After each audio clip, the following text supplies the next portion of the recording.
don't know if Simmons and James Harden will, if they can coexist on the team. I would rather keep Tobias Harris and get rid of Ben Simmons, even though I know Ben Simmons' potential is to be a top 10 player. So wait, I you're think that suggesting that they should just trade Simmons for Harden. That's the end of it. no, because Simmons doesn't fit that Houston team Okay. either. So you're suggesting that another team would have to come in. Another team has to hop in. Another team has to hop in. There is only maybe a handful of teams in the league that I can see doing this to use their services. I'll go through two quick examples, but other teams that I can see doing this would include potentially New Orleans if they are willing to give in someone like Lonzo Ball, knowing that they can build off of Bledsoe as the off ball handler. Simmons and Giannis kind of play a similar game where they don't need to utilize that 3-point shot, and they're typically ball dominant players. I can see that one. I can also see something more along the lines of an Indiana, where they would include someone like Oladipo, or also another team I can see would be.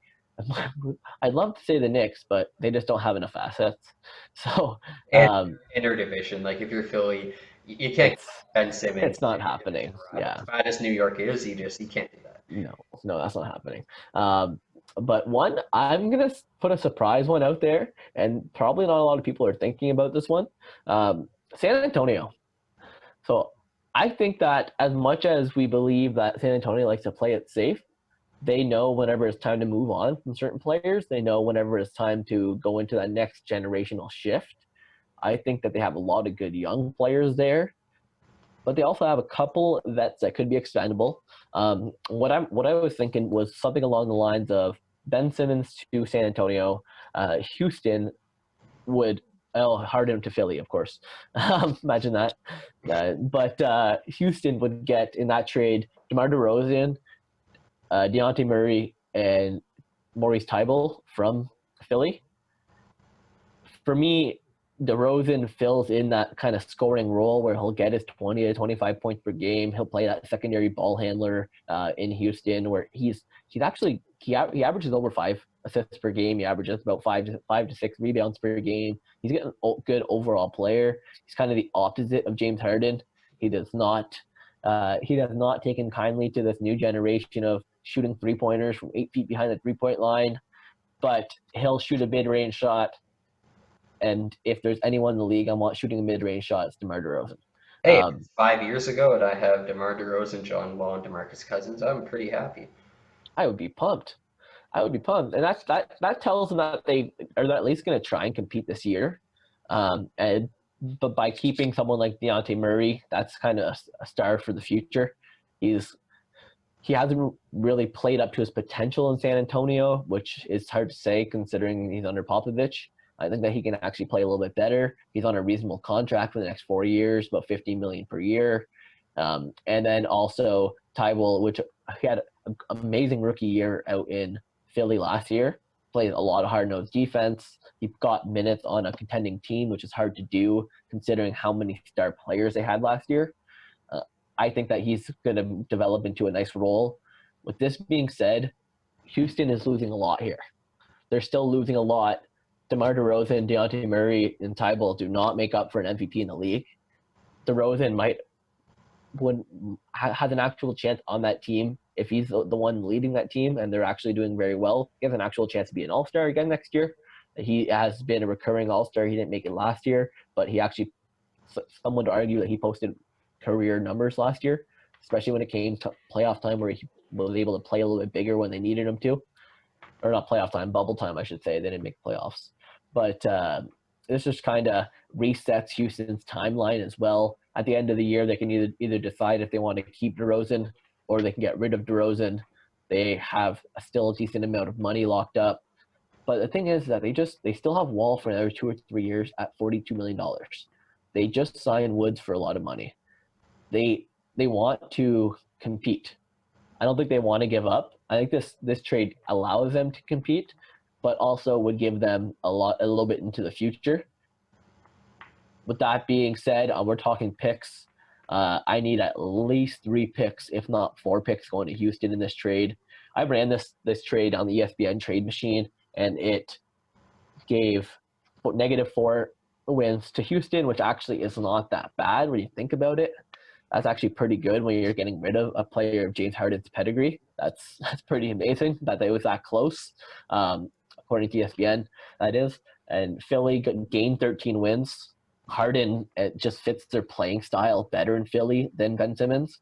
And as much as we would love Simmons and Embiid to coexist together, they haven't for the last couple of years. Be it they had a lot of injuries, things occurred that they didn't have the best players around them maybe to fit that well.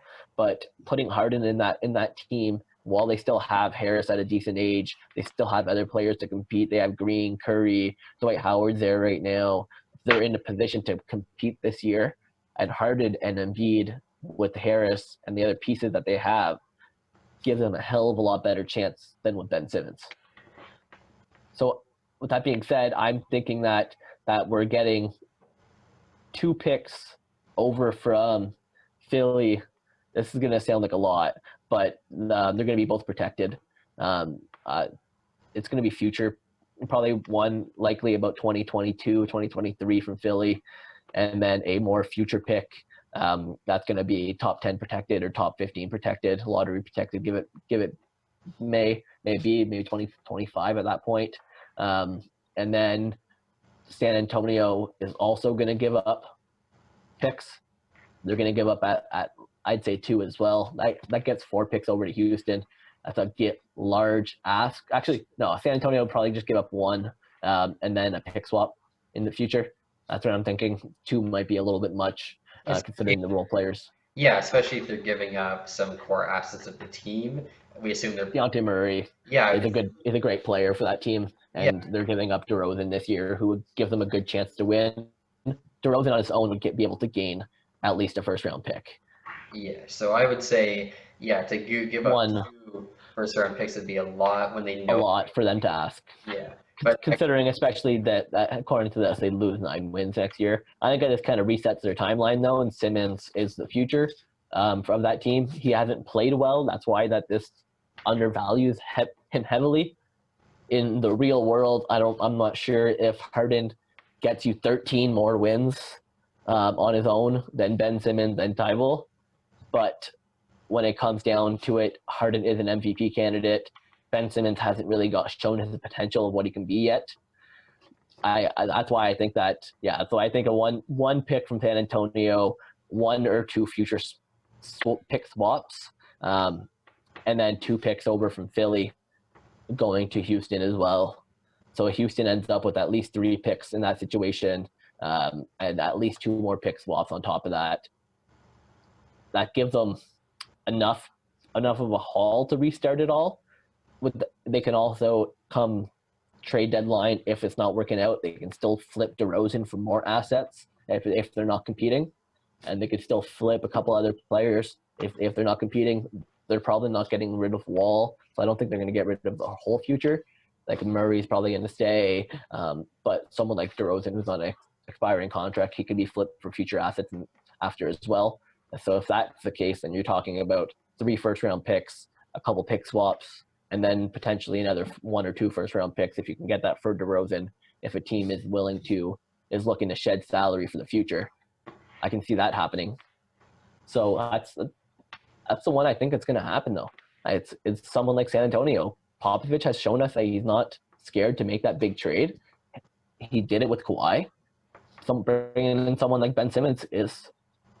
I'm not going to say he's similar to Kawhi in a lot of ways, but he is similar in certain ways.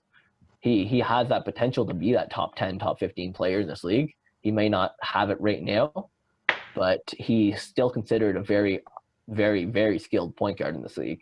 If not power forward, small forward, wherever you want to put him. He's one of the better defenders in the league, has one of the best playmaking skills, better drives. He just can't shoot a three-pointer, which is his biggest knock, but neither could DeRozan, and he still thrived in San Antonio's system. Yeah, I mean, like, personally, I'm usually not a fan of 3-way trades. And, like, if I'm Philadelphia and I have a way, like, you want as many good players as you can in today's NBA, but at the same time, if you do have to get rid of Simmons, like you still get to keep Tobias Harris at the end of the day. Like you said, you have Harden, you have Embiid, you have Harris, and I mean, I mentioned in my trade too, you have Shake Milton, where that's another guy too who at least he's giving kind of a hard-nosed element where on defense, he's going to show up. Still, Harris can Milton show can up on start defense. beside Harden. Absolutely. And even then with Thybulle too, yeah, he's great on defense, but there's so many guys who come into the league and that's their specialty. A guy who's only good on defense could eventually be replaced. And with San Antonio too, there's a lot of Spurs fans who do like Dejounte Murray, and I get that. He's a good player.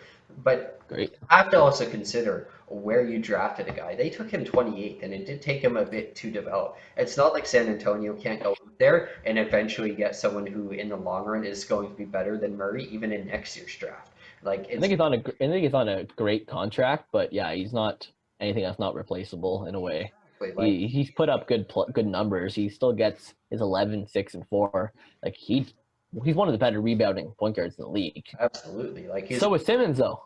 yeah. I mean he has his assets, but like you said, like what it comes down to for me, if I'm them, is San Antonio in my mind is never going to get an MVP caliber player again, like they had Kawhi, unless they draft him and they get lucky. And San Antonio isn't a team, even at their worst, like Houston, that tends to draft very high. I mean, yeah, sure, they got the Duncanson, the Robinsons, and whatever, whenever they did have first round picks. But since then, they haven't had many high picks for a reason. They're a team that's consistently very good. And yeah, sure, they might get a 7, they might get an 8. But again, it's going to be an off chance they draft an MVP player. Free agents don't typically really drive towards San Antonio. So I think the only way for them to get another MVP player would be through a trade. And I mean, right now they have the chance. They're going to lose DeRozan at the end of the year. Like we said, he is a guy. He's the only guy they have that actually has point production, other than Aldridge, who again, Aldridge.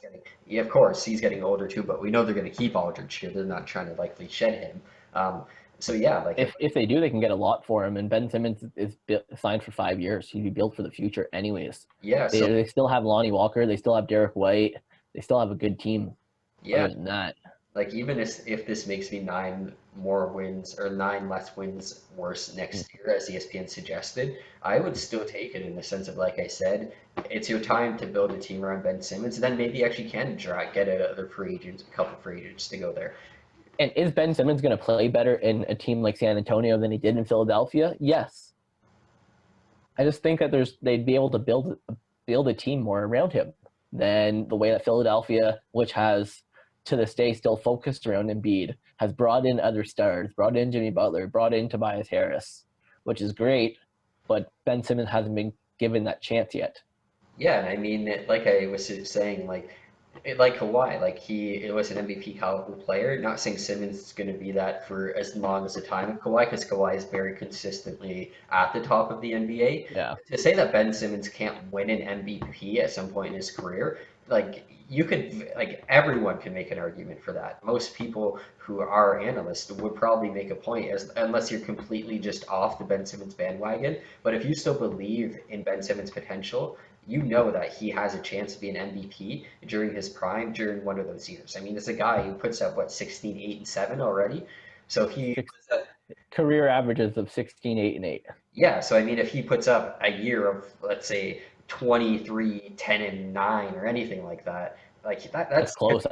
That's better than years that like people like Chris Paul used to put up yeah, in I their mean, prime. LeBron's not going to be in the NBA likely at that point. Who knows? But he likely won't be the player that he is today. So to say Simmons can't win an MVP, like I said, it's possible. So if I'm San Antonio, if this is an option for me, I would take it honestly.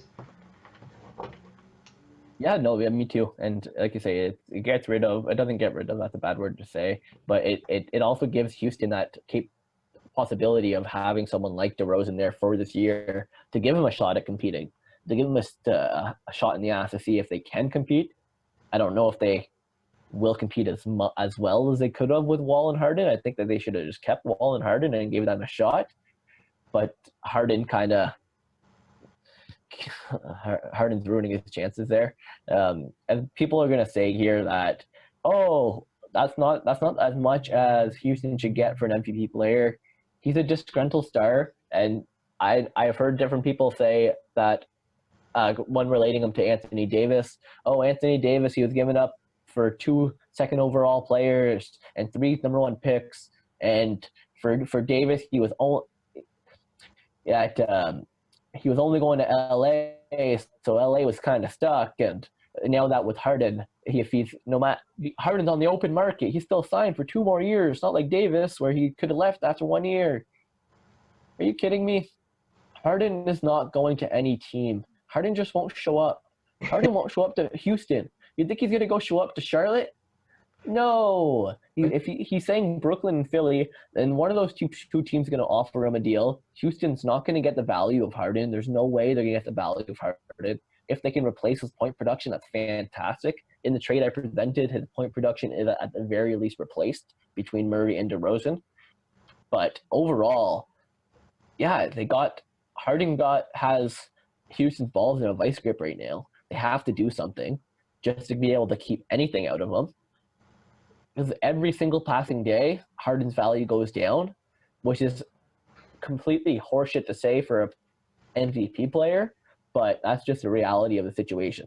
Yeah, I mean, you're not wrong, even in the sense of, yeah, you know what, his value might go up this much because he showed up to camp, and it might look better for the team.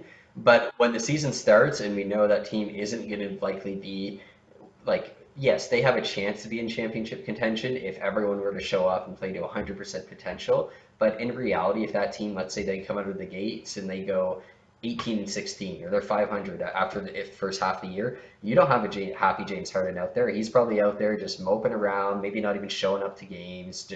He just loses value, like you said, every day at that point. So you may as well get rid of him when he's as close as you can have to a maximum ability of that. Or other than that, like if he has a great month, then ship him out. But yeah, I don't think the long-term standing, he's gonna keep being happy there.